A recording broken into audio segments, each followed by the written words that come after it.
असम के मुख्यमंत्री हेमंता बिस्वा शर्मा की पत्नी रेणुका भुयान शर्मा पर कई पासपोर्ट रखने का आरोप लगाने के बाद कांग्रेस नेता पवन खेड़ा की मुश्किलें अब लगातार बढ़ती जा रही हैं। इस मामले में पवन खेड़ा को एक बार फिर सुप्रीम कोर्ट से बड़ा झटका लगा। शुक्रवार को सुप्रीम कोर्ट ने पवन खेड़ा की ट्रांजिट अग्रिम जमानत को मंगलवार तक बढ़ाने से इनकार कर दिया। आइए जानते हैं कि पवन खेड़ा के मुद्दे पर आज सुप्रीम कोर्ट में क्या क्या बहस हुई। पवन खेड़ा की ओर से पेश हुए वकील अभिषेक मनु सिंघवी ने दलील दी कि क्या पवन खेड़ा कोई आतंकी है। वो सिर्फ अग्रिम जमानत की मांग कर रहे हैं और उनके पीछे पुलिस ऐसे लगी है जैसे मानो वो कोई अपराधी हो। क्या पवन खेड़ा को मंगलवार तक सुरक्षा नहीं मिल सकती? हालांकि इन दलीलों के बावजूद सुप्रीम कोर्ट ने साफ साफ कह दिया कि हम अग्रिम जमानत नहीं बढ़ा सकते, आप असम हाई कोर्ट चले जाइए। इतना ही नहीं, सुप्रीम कोर्ट ने पवन खेड़ा को गलत दस्तावेज जमा करने के आरोप में भी फटकार लगाई। इससे पहले भी सुप्रीम कोर्ट से पवन खेड़ा को झटका लगा था। सुप्रीम कोर्ट ने तेलंगाना हाई कोर्ट के उस आदेश पर रोक लगा दी थी जिसमें कांग्रेस नेता को 1 हफ्ते की ट्रांजिट अग्रिम जमानत दी गई थी। पवन खेड़ा की मांग है कि उनकी जमानत मंगलवार तक बढ़ा दी जाए ताकि वो असम की सक्षम अदालत में याचिका दायर कर सकें। खेड़ा का तर्क था कि असम की अदालत फिलहाल बंद है, तो इस पर सुप्रीम कोर्ट ने कहा कि पवन खेड़ा अभी तुरंत असम की अदालत में अग्रिम जमानत के लिए आवेदन दायर कर सकते हैं। कोर्ट ने यह भी साफ किया कि असम की अदालत पवन खेड़ा की याचिका पर उपलब्ध सामग्री और मामले के आधार पर ही फैसला करेगी।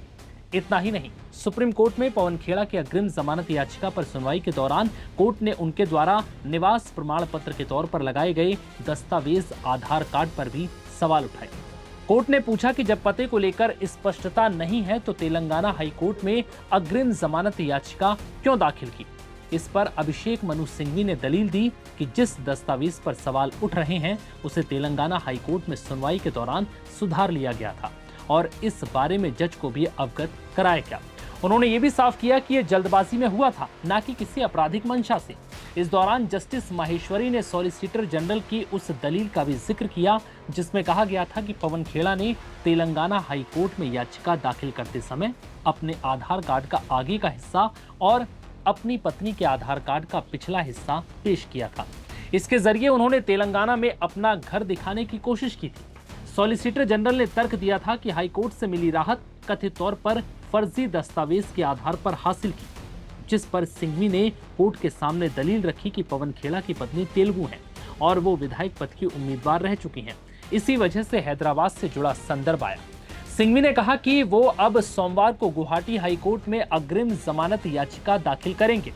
उन्होंने सुप्रीम कोर्ट से अनुरोध किया है कि तब तक के लिए उन्हें सोमवार तक की राहत दी जाए।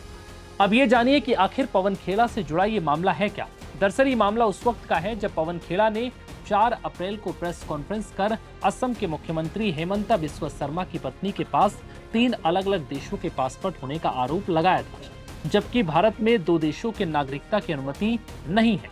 जिसके बाद पवन खेड़ा के खिलाफ 5 अप्रैल को गुवाहाटी क्राइम ब्रांच ने FIR दर्ज की थी और फिर 7 अप्रैल को उनके घर पर रेड पड़ी। हालांकि पवन खेड़ा पुलिस की पहुंच से तब से बाहर है। वो लगातार सुप्रीम कोर्ट से अग्रिम जमानत याचिका को बढ़ाने की मांग कर रहे हैं, लेकिन सुप्रीम कोर्ट ने एक बार फिर से पवन खेड़ा को बड़ा झटका देते हुए उनकी अग्रिम जमानत सोमवार तक बढ़ाने से साफ इनकार कर दिया है। फिलहाल इस वीडियो में इतना ही। इजाजत दीजिए। नमस्कार।